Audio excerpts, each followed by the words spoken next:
Assalamualaikum warahmatullahi wabarakatuh. Alhamdulillahirabbil alamin.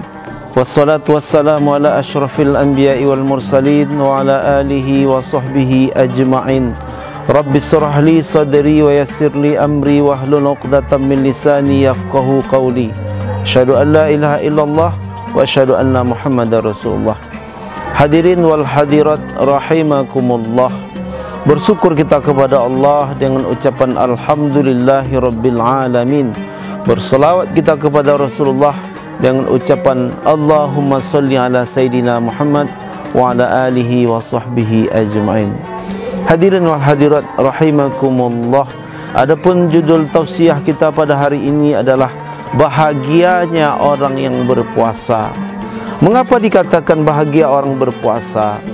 Para sahabat 6 bulan sebelum datangnya bulan suci Ramadan, setiap hari mereka berdoa agar dijumpakan Allah pada bulan suci Ramadan yang akan datang. Itu artinya apa? Betapa bahagianya mereka kedatangan bulan suci Ramadan. Untuk itu, kesempatan yang diberikan Allah kepada kita, mari kita gunakan dengan sebaik-baiknya. Mengapa dikatakan bahagianya orang yang berpuasa? Yang pertama, pada bulan puasa kita bisa mempererat tali silaturahmi antara sesama keluarga. Sebagai contoh, pada bulan yang lainnya mungkin kita jarang sarapan bersama, makan siang bersama, makan malam bersama. Tetapi pada bulan suci Ramadan, kita bersama sanak keluarga kita sahur bersama pada pagi harinya. Pada bulan yang lain, suaminya kerja kantor, anaknya pergi sekolah, istrinya kerja kantor, mereka tidak sempat untuk sarapan bersama. Tetapi pada bulan suci Ramadan, ketika sahur, kita bisa berbuka bersama dengan sanak keluarga kita, sehingga membuat kita menjadi gembira dan bahagia. Itulah yang dikatakan bahagianya orang yang berpuasa. Apalagi yang membuat kita bahagia orang yang berpuasa? Dosa-dosanya diampuni oleh Allah Subhanahu wa taala. Sebagaimana sabda Rasulullah sallallahu alaihi wasallam bersabda, "Man shoma ramadhana imanan wa ihtisaban ghufira lahu ma taqaddama min dzambih." Barang siapa yang berpuasa karena beriman kepada Allah, melaksanakan perintah Allah, rukun Islam. Puasa adalah salah satu rukun Islam. Rukun Islam yang pertama mengucap 2 kalimat syahadat. Rukun Islam yang kedua mendirikan solat. Rukun Islam yang ketiga berpuasa pada bulan suci Ramadan. Rukun Islam yang keempat membayar zakat. Yang kelima naik haji bagi yang mampu. Artinya apa? Ketika kita melaksanakan ibadah puasa pada bulan Ramadan, berarti kita melaksanakan salah satu rukun Islam. Untuk itu berbahagialah kita. Hadis yang dikatakan Rasulullah tadi, barang siapa yang berpuasa karena iman dan mengharap pahala dari Allah Subhanahu wa taala, maka diampuni dosa-dosanya yang telah lalu. Kita tahu sebagai seorang manusia betapa banyaknya dosa-dosa kita.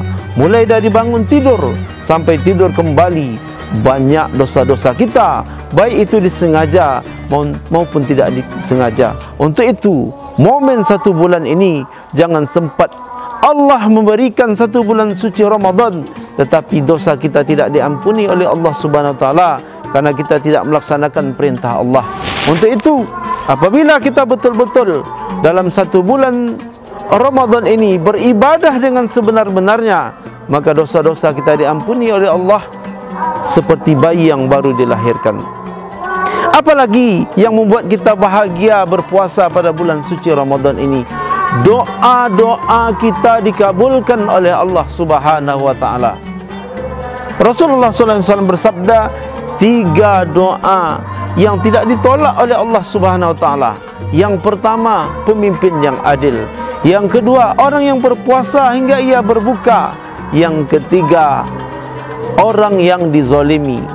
Untuk itu, momen pada bulan suci Ramadan ini yang mana doa-doa kita dikabulkan oleh Allah Subhanahu wa taala, Untuk itu berdoalah dengan sebanyak-banyaknya pada bulan suci Ramadan ini.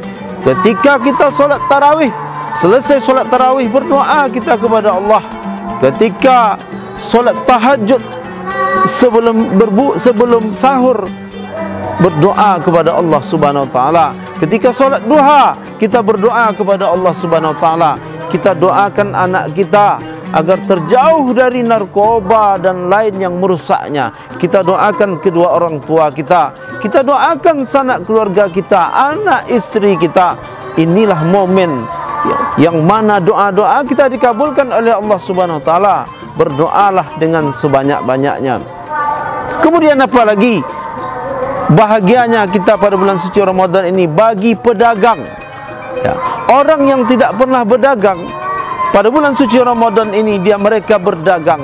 Sebagai contoh, menjual semangka, menjual takjil dan lain sebagainya. Berkah bagi orang-orang pedagang, baik itu pedagang kecil maupun pedagang menengah. Bahkan orang yang luar Islam juga mendapat berkahnya. Penjualan mereka meningkat dengan datangnya bulan suci Ramadan. Mereka gembira karena hasilnya, keuntungannya besar mereka dapatkan. Karena orang Islam daya belinya tinggi dan meningkat pada bulan suci Ramadan. Artinya apa? Bukan hanya bagi orang Islam mendapat kebahagiaan pada bulan suci Ramadan ini, bahkan orang yang tidak Islam atau non-Muslim juga mendapat keberkahan pada bulan suci Ramadan ini. Mereka dagangannya laku dan lain sebagainya. Inilah yang dikatakan bahagianya bulan suci Ramadan ini. Bapak dan Ibu hadirin wal hadirat rahimakumullah, bahagianya kita pada bulan suci Ramadan ini. Makanya Rasulullah SAW mengatakan, seandainya kita tahu betapa manfaatnya, betapa pentingnya bulan suci Ramadan ini, kita menginginkan selama-lamanya adalah bulan suci Ramadan. Kehidupan kita teratur, beribadah teratur, mulut kita terjaga dan lain sebagainya. Hadirin wa hadirat rahimakumullah, demikianlah yang dapat disampaikan pada tausiah kali ini. Semoga ini titik awal kita berbahagia, baik pada bulan suci Ramadan maupun bulan-bulan lainnya, sehingga kita bisa gembira, bahagia, ceria, senang hati kita, dan kebaikan-kebaikan lainnya, dan semangat kita beribadah kepada Allah Subhanahu wa taala. Hadirin wa hadirat rahimakumullah, semoga kita berbahagia di dunia, bahagia di akhirat nanti dengan pada bulan suci Ramadan ini. Demikianlah dapat disampaikan. Lebih dan kurang mohon maaf. Yang benar datangnya dari Allah, yang salah datangnya dari saya sendiri. Wassalamualaikum warahmatullahi wabarakatuh.